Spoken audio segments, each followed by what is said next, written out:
मेहरी के संगे अपना मंदिर में अइला, मैया के ललकी चुनरिया चढ़ैला, मैया के ललकी चुनरिया चढ़ैला। मेहरी के संगे अपना मंदिर में अइला, मैया के ललकी चुनरिया चढ़ैला। ऐसे ना नारियल फेंक के जा, ऐसे ना नारियल फेंक के जा। अहिला तो माथा टिक के जा, बघवा के नाच देख के जा। अहिला तो माथा टिक के जा, बघवा के नाच देख के जा, देख के जा।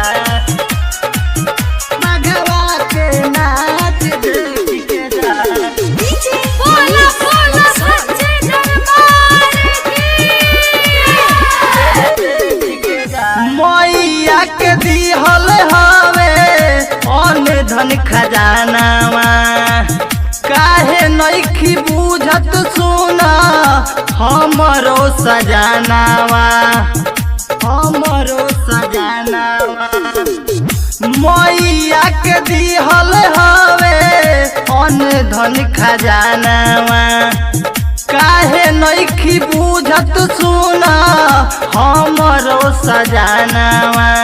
मेहरी के संगे अपना मंदिर में अइला, मैया के ललकी चुनरिया चढ़ैला।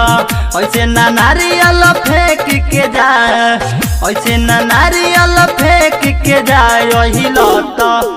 अइला तो माथा टिक के जा, बघवा के नाच देख के जा।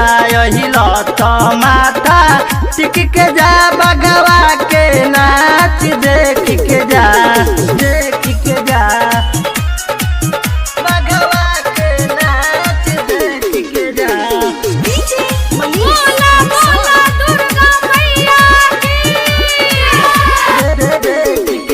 पंडल में भीड़ सबे अलख जगावता, मैया के बघवा देखो ठुमका लगावता, ठुमका लगावता।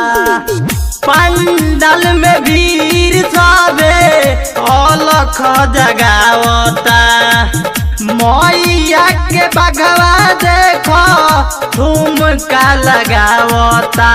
सुन ए सैया परतानी पैया, सुन ए सैया परतानी पैया।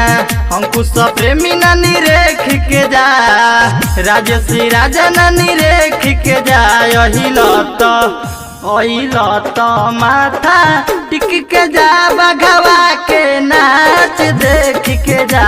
अइला तो माथा टिक के जा, बघवा के नाच देख के जा। PS रिकॉर्डिंग स्टूडियो केसरिया।